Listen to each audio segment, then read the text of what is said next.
नमस्कार, मैं हूं सौरभ त्रिपाठी। प्रदेश के सबसे भरोसेमंद news channel India news Uttar Pradesh Uttarakhand देख रहे हैं आप। और चर्चा करेंगे देश भर में कोरोना वायरस को लेकर बढ़ते केसों और मौतों की संख्या की।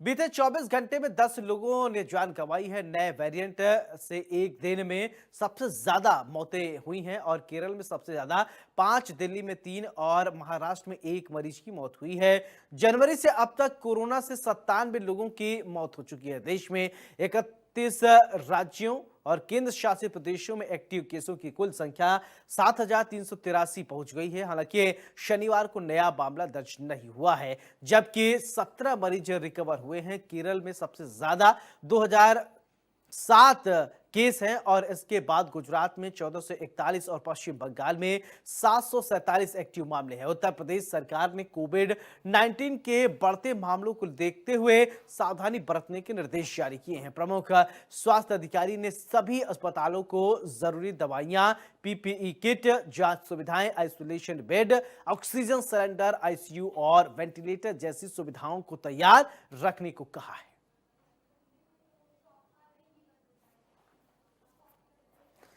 तो कहां पर क्या मामला है? हांगकांग की अगर बात करें, क्या है JN1 वेरिएंट, ओमिक्रॉन का ये एक रूप है। तो BA.2.86 नाम से इसे पुराना वेरिएंट से मिलकर ये बना है और 2023 में इस वेरिएंट की जो है वो संख्या ज्यादा आई थी।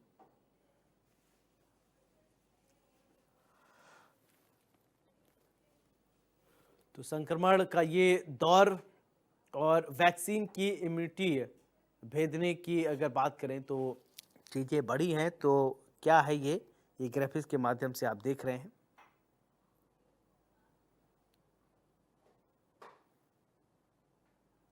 और आरटीपीसीआर टेस्ट आने वाले दिनों में होंगे, डिटेक्ट हुए और सभी को होम आइसोलेशन पे रखा गया है। और तस्वीरों में आप देखेंगे काफी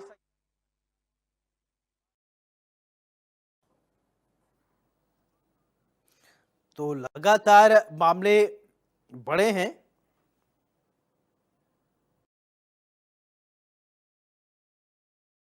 तो डॉक्टर से हम समझेंगे, चर्चा करेंगे, जानेंगे कि आखिरकार कितने मामले आए हैं। तो कोरोना के बढ़ते मरीजों की संख्या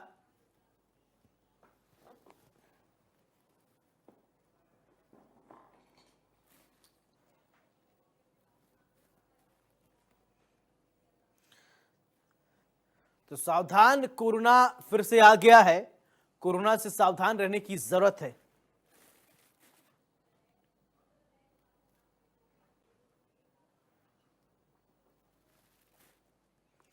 तो चलिए, हमारे साथ अब मेहमान दो जोड़ेंगे खास और उनसे हम चर्चा करेंगे। हमारे साथ दो डॉक्टर का पैनल थोड़ी देर में जुड़ेंगे और हम चर्चा करेंगे, समझेंगे। हमारे साथ डॉक्टर राकेश गुप्ता जी हैं, सीनियर फिजिशियन हैं। बहुत बहुत स्वागत है राकेश जी। डॉक्टर अविनाश सिंह जी हैं हमारे साथ, वेदांता हॉस्पिटल लखनऊ से। बहुत बहुत स्वागत है अविनाश जी। चर्चा की शुरुआत राकेश जी आपसे ही मैं करना चाहता हूं कि कोरोना के मामले लगातार बढ़ रहे हैं और सबसे ज्यादा मामला केरल में देखने को मिल रहा है। अब कैसे बचे इससे? क्या वो पुरानी स्थिति तो नहीं होगी या कुछ और आप सजेस्ट करना चाहते हैं हमारे दर्शकों को और अपने पेशेंट को? धन्यवाद सर। देखिए, सबसे पहली बात ये है कि ये मामले तो बढ़ेंगे। जो वेरिएंट है इसमें खास बात यही है कि बड़ी तेजी से फैलता है। लीथल नहीं है, हानिकारक नहीं है, लेकिन फैलता बहुत तेज से। हमें क्या करना है एज ए सिटीजन? सरकार अपनी तरफ से एडवाइजरी जारी करे ना करे, जो भी कुछ हो, लेकिन हमें भीड़ भाड़ नहीं इकट्ठा करना है। पार्टियों में कम जाना है, कम पार्टी अरेंज करना है खुद ही। कोई ऐसी अभी इस तरह व्यवस्था नहीं बनानी जहां ज्यादा भीड़ इकट्ठा हो। जो बूढ़े लोग हों, इम्यूनो कॉम्प्रोमाइज्ड लोग हों, छोटे बच्चे हों, प्रेग्नेंट फीमेल हो, इनको हमें बहुत ध्यान देना है। जरा भी आपको अगर खांसी, जुकाम, बुखार, सांस की कुछ ऐसी समस्या लगती है, फ्लू की, तो अपने मन से फिलहाल दवा ना करें, जरूर डॉक्टर से मिलें और उसको हम पहचान के मालूम होगा कि सिंपल फीवर है, वायरल है, क्या है, किसको टेस्ट कराने की जरूरत है। तो ये बहुत जरूरी है। मास्क का प्रयोग लगातार सबको करना है। मार्केट जाना बंद नहीं कर सकते, लेकिन सोशल डिस्टेंसिंग जो बात की, दूरी से खड़े होकर अपनी बारी का इंतजार करें, मास्क लगाएं, प्रॉपर हाथ को सैनिटाइज करें, जैसे हमने किया था बिल्कुल वही सब अपनाना है। पैनिक बिल्कुल नहीं होना है, क्योंकि इसमें नहीं, कोई बात नहीं इस वेरिएंट में ज्यादा। जी बिल्कुल। अविनाश जी, एक सवाल मेरा आपसे, देखिए कोरोना का वायरस बीच बीच में आता है और चला जाता है। जब लोग टेस्ट कराने लगते हैं तो ये लगता है कि कोरोना के वायरस फैले हैं, बीच में टेस्टिंग लोगों ने बंद करा दी, यानी कोरोना गया नहीं है और भले से लोग वायरस की जांच न कराता हो, सिस्टम ना हो, क्या ऐसा एक वजह है क्या?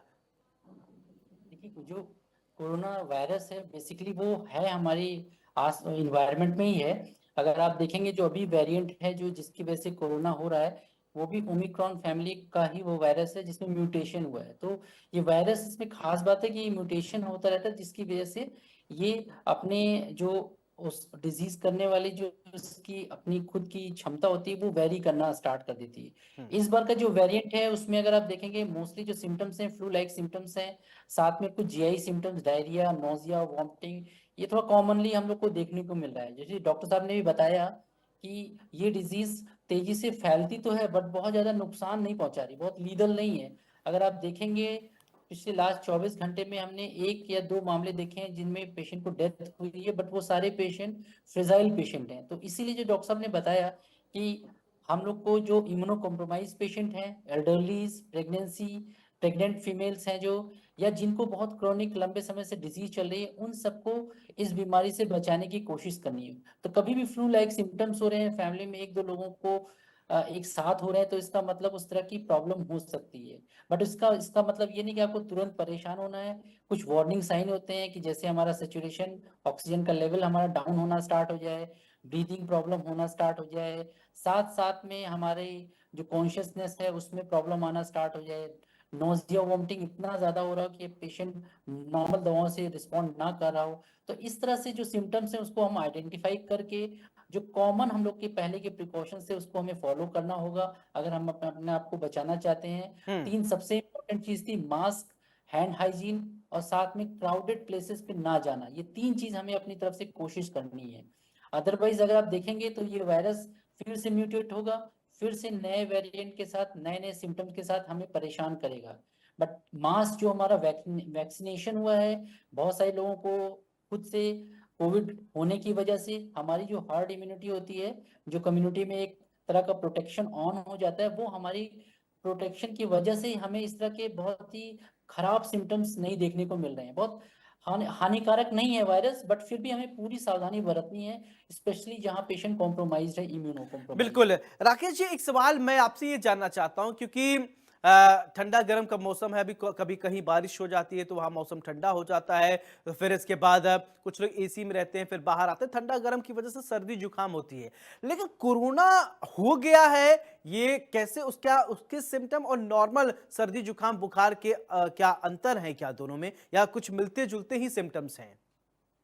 देखिए अभी डॉक्टर साहब ने बहुत अच्छे से बताया, तो बताने कुछ बचा ही नहीं, उसी में आंसर था। एक्चुअली क्या है, सिम्टम तो फ्लू लाइक ही होते हैं, लेकिन थोड़ा सा में ध्यान देने वाली बात है कि ये तो ऑक्सीजन सेचुरेशन की मशीन आजकल सभी ऑक्सीमीटर तो हर लोग के घर में है।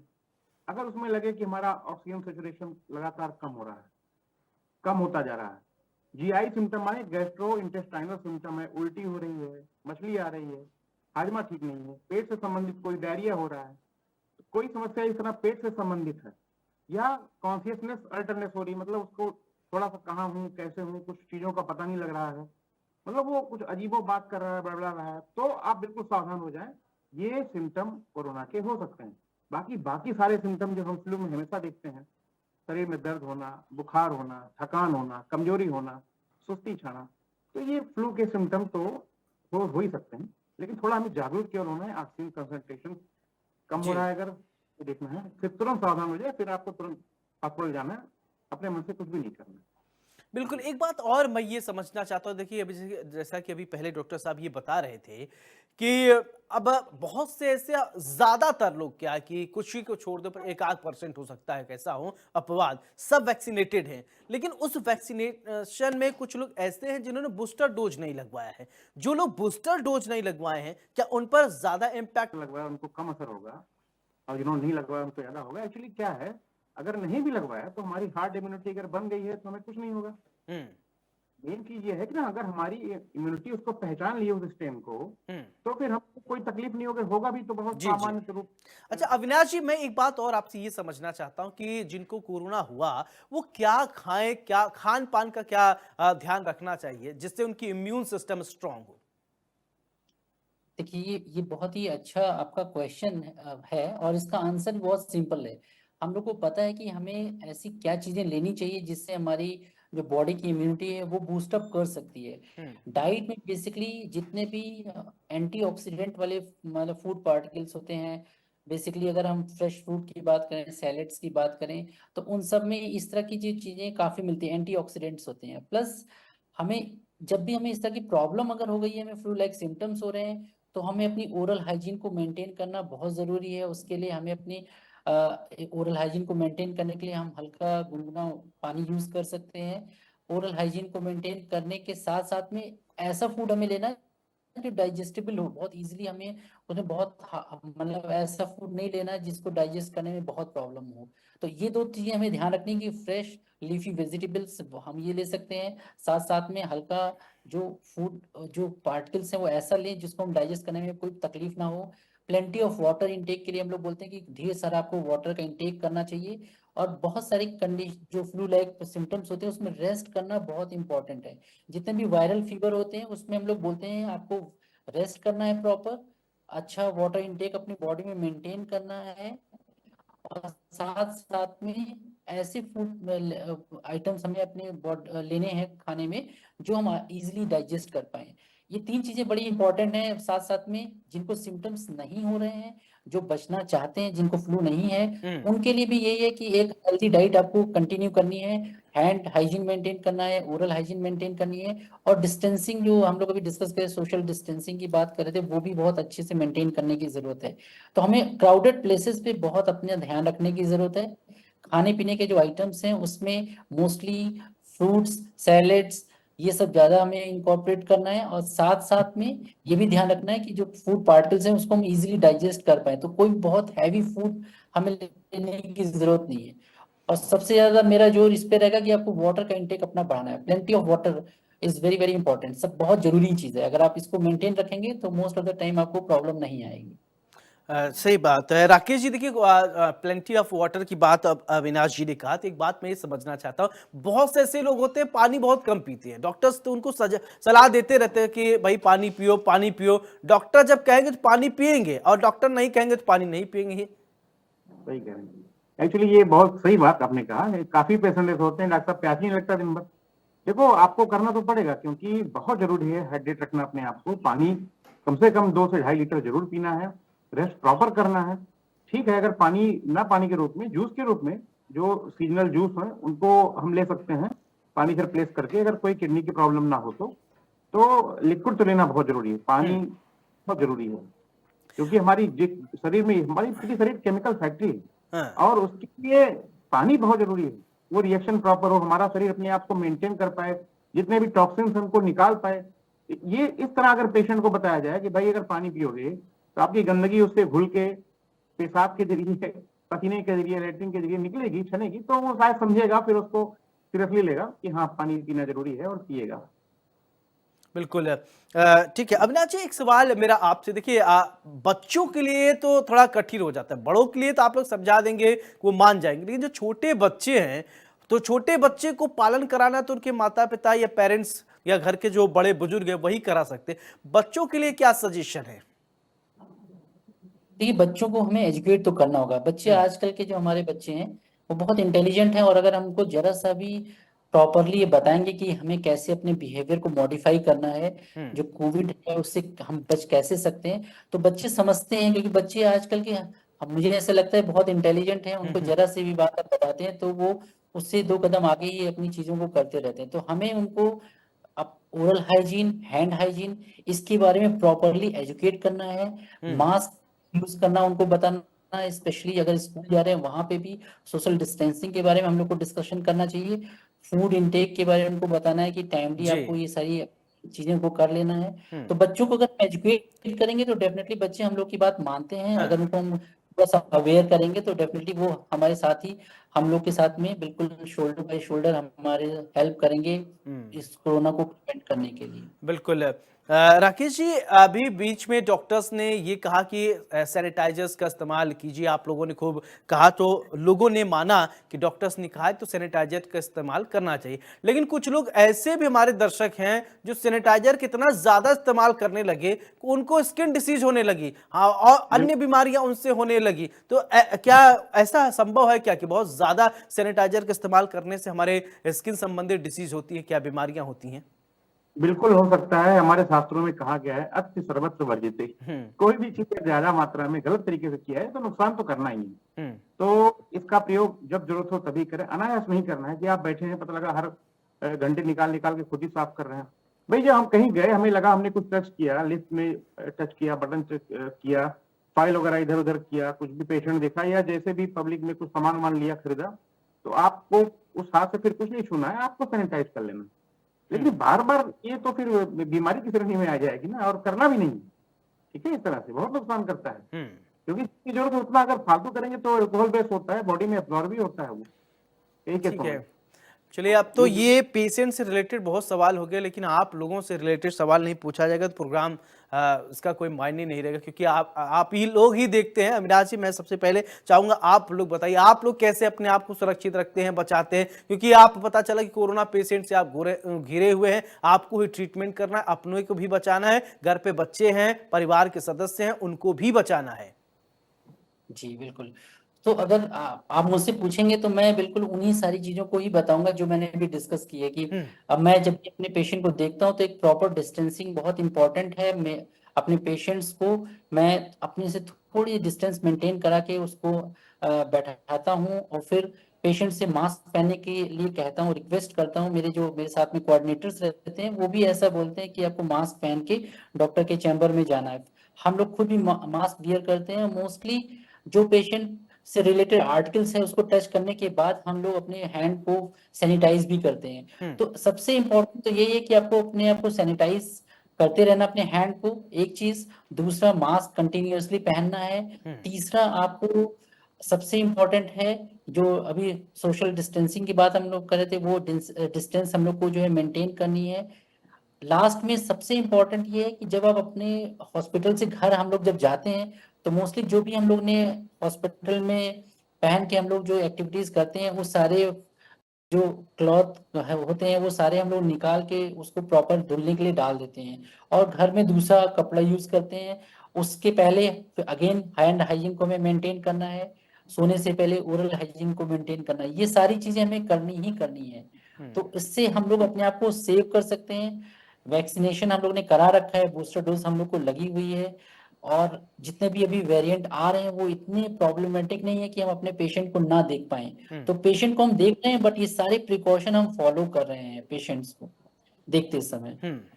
बिल्कुल राकेश जी, देखिए कभी क्योंकि बहुत प्रैक्टिकल बात है, आप लोग ट्रीटमेंट करते, कभी ऐसा लगा डरे हुए हैं कि घर पे जाए पता नहीं कौन सा वायरस हमने टच किया है? छोटे छोटे बच्चे हैं, परिवार के बड़े बुजुर्ग भी हैं, और जैसा कि डॉक्टर साहब ने अभी बता दिया कि हम लोग प्रिकॉशन लेते हैं ना, लेकिन फिर भी कभी कभी ऐसा मन में आया कि यार कहीं कुछ गड़बड़ तो नहीं हो गया, कुछ टच तो नहीं कर दिया, गलती से भी गलती कर दिया हो तो ऐसा हो जाए? कभी इस तरीके की सिचुएशन आप लोगों के साथ आती है?